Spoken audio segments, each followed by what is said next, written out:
is Ilara. I am 26 years old, and the night my family forgot my birthday for the third year in a row, something inside me broke.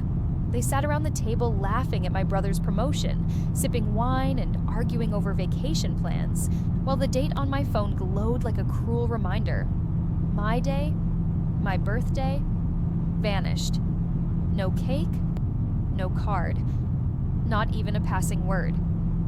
I smiled politely, as I always did, but the silence was deafening. The kind of silence that tells you exactly where you stand in a house full of people who claim blood is thicker than water. That night, I drove home alone, my hands tight on the steering wheel, and thought about the year I had just lived.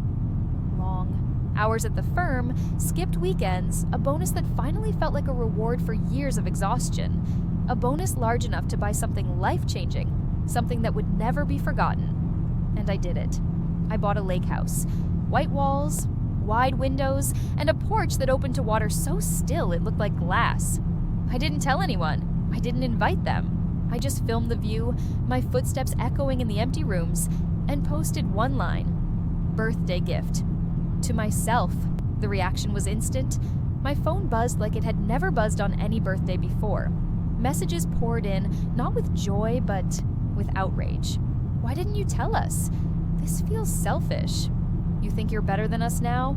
I watched the words scroll by, each one dripping with the kind of truth people only reveal when they're angry. Their silence on my birthday said enough.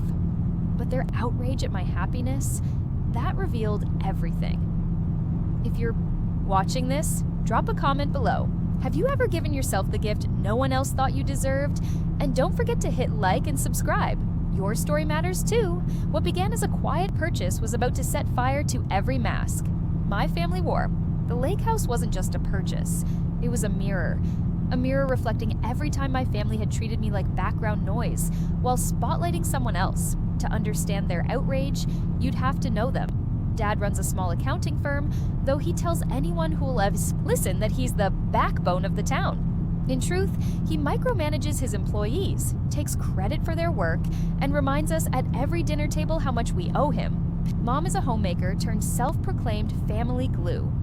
She prides herself on remembering anniversaries, graduations, and milestones, but only when they belong to my brother. If it's his birthday, the house bursts with balloons, catered, food and relatives spilling out of the living room. When it's mine, she suddenly forgets the date or claims she's too busy. My brother Evan is the golden child, a marketing manager who hops from job to job, yet somehow always lands softly because Dad pads the fall.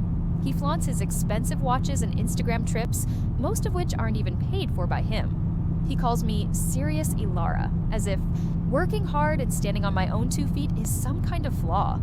And then there's Aunt Lorraine, my only constant, a retired librarian, quiet but sharp, who never forgot a single birthday. She was the one who slipped me books when no one else noticed my love for words. Last year, she was the only one who mailed me a handwritten card when the rest of the family claimed they were too busy. Birthdays weren't the only things they overlooked. College acceptance letters, job promotions, even when I moved into my first apartment, they all landed in silence. But the lake house? That cut through their apathy like glass. Because it wasn't just a house. It was proof I could build something beautiful without them. As their messages piled up, I realized they weren't angry about being left out. They were angry because they could no longer pretend I needed them. And that realization was only the beginning. The comments on my video weren't just numbers. They were confessions. My own family had never filled my inbox on birthdays. But now, my phone wouldn't stop buzzing. Dad's message came first. "You embarrassed us. People are asking questions. Take the video down." Mom's followed. "Ilara, this isn't how family works.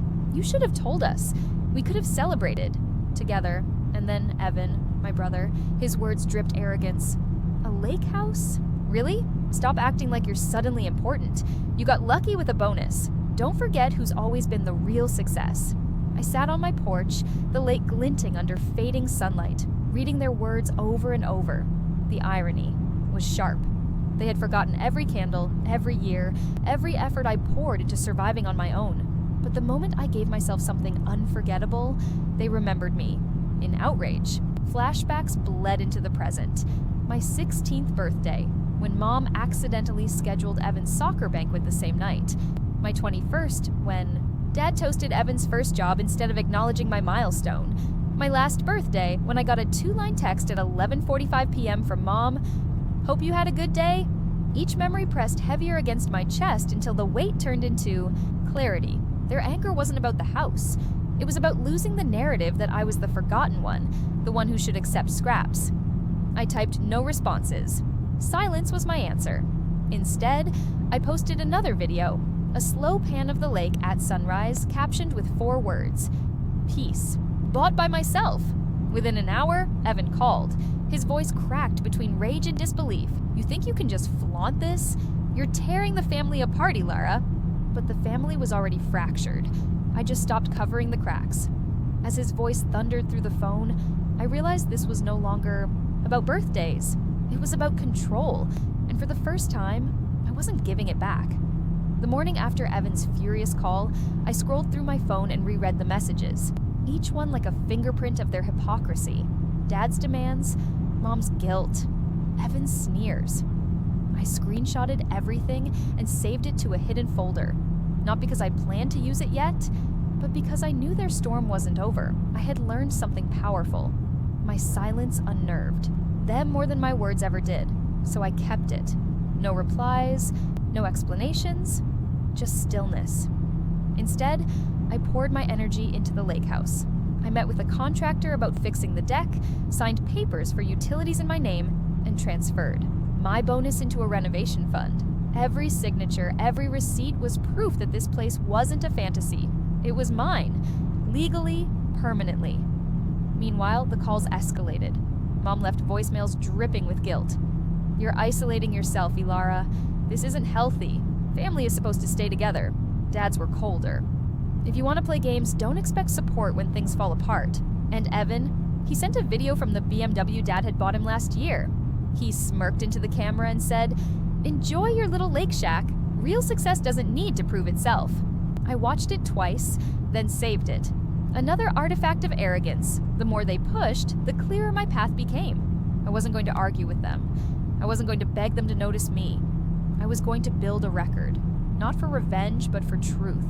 A collection of evidence that showed the world, and maybe someday them, exactly how they treated me. Aunt Lorraine noticed the shift. She visited the lake house with a tin of cookies and said, "You look lighter, Ilara, like you finally put something down." I smiled. Maybe I finally did. But deep down, I knew they weren't finished. Families like mine never surrender control quietly. And when they realized silence wasn't bending me back into place, they would find another way to strike. The only question was how. It happened on a Sunday afternoon. I was unpacking boxes in the kitchen when I saw their car pull into the gravel drive. Dad's black sedan, Mom in the passenger seat, and Evan leaning out the window like he already owned the place. I didn't open the door. Not right away. I let them knock, ring the bell, call my name like the house was theirs to enter. Only when the pounding grew louder did I finally turn the lock. Dad walked in first, his voice booming. "This is outrageous, Ilara. A house like this, with your little bonus, it doesn't belong to you alone. Family assets are family assets." Family assets. The words felt like claws. Mom followed with her performance of sorrow. "We could have celebrated this together. Why would you hide it? Why make us look foolish?" Evan smirked, glancing around the wide windows and the gleaming floors. "It's cute, but do you really think one house makes you equal? You'll never measure up." I stood by the counter, calm, phone in hand, recording. "Say that again," I said softly. Their faces shifted. Dad's jaw tightened. Mom looked away. Evan sneered, but quieter now. I didn't argue. I didn't scream. I just let the silence sit between us until it became unbearable. Then I said, "This is my home. My papers, my money, my name. If you came to celebrate, you're welcome. If you came to control, you can leave." They didn't leave immediately. They muttered threats, accusations, guilt-drenched lines about betraying family, but eventually they stormed out, tires spitting gravel across the drive. Time twos, that night, I replayed the recording. Every word of their entitlement captured in perfect clarity. For once, it wasn't just me remembering their cruelty, it was documented. And as I saved the file to my growing archive, I realized something. This house wasn't just shelter, it was a stage, and they had just given me the opening act. The recording from that Sunday became the cornerstone of my quiet strategy. I listened to it again and again, each replay stripping away the years of gaslighting that had once convinced me I was the problem. No, this time, the evidence was undeniable. Their words. The explosion didn't happen in private, it happened online. One evening, I opened my phone to see Evan's face plastered across a live stream. He was standing in Dad's office, voice dripping with false charm. "My sister's been acting out," he told his followers. "She's trying to turn her back on family, flashing money she doesn't deserve." Thousands of comments poured in, feeding his ego. Some laughed, some jeered, but all of them gave him the spotlight he craved. My name was suddenly being tossed around in threads as if I were a spoiled child throwing a tantrum. It stung, but only for a moment, because I had my own arsenal, the recordings, the screenshots, the truth they didn't realize I'd been collecting for weeks. That night, I drafted a statement. Calm, clear, professional. I didn't insult, didn't rage, didn't even mention Evan by name. Instead, I wrote, "When family forgets you 3 years in a row but remembers you the moment you succeed, it's not love, it's entitlement. I bought my home legally. I owe no apologies for choosing peace." I posted it with a clip. Dad's. Voice from a voicemail saying, "Family assets are family assets," followed by a pan of my signed deed. The reaction flipped. Strangers who had mocked me hours before now filled the comments with support. "Stand your ground, girl. You don't owe them anything." "Proud of you for proving yourself." When Evan saw the tide turning, he called. His voice, usually dripping with smugness, cracked with fury. "Take it down, Ilara. You're humiliating us." I let his words hang in the air. Then I said softly, "I'm not humiliating anyone. You did that yourselves." And I ended the call. But I knew this wasn't their surrender. Families like mine didn't collapse with one post. They circled tighter, looking for the next way to claw control back. And when they tried, I was ready with the only thing they couldn't steal: my truth. The final confrontation came quietly. No live streams, no shouting. Just a message from Dad asking me to meet at their house. One last time, I went. Not out of guilt, but out of curiosity. The dining room looked the same as every forgotten birthday before. Candles half burned, wine glasses waiting, Evan smirking at the head of the table. Mom folded her hands as if she were hosting peace talks. Dad started first. "We can put this behind us, but you need to admit you overreacted. Delete your posts, give Evan access to the house for family use, show you still belong to us." The room was thick with expectation, like they were certain I'd fold. I placed a folder on the table, thick with printed texts, voicemails, screenshots. "This," I said calmly, "is what I've collected. Proof of every threat, every guilt, trip, every attempt to erase me. If you push further, I'll make it public." Their faces drained of color. Evan sputtered, "You wouldn't dare." I leaned back. "I already did.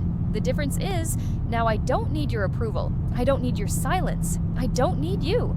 Mom's lips trembled. Dad gripped, his glass like it might shatter.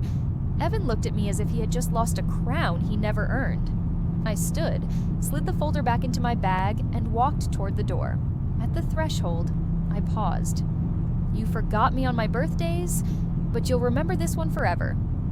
Back at the lake house, I sat on the porch, the water shimmering beneath the moonlight. My phone buzzed with messages. Apologies from Mom, excuses from Dad, silence from Evan.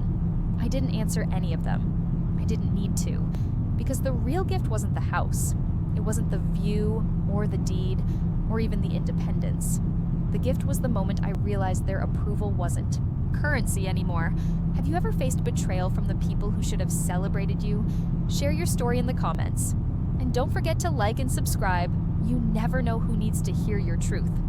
Forgotten, I found myself.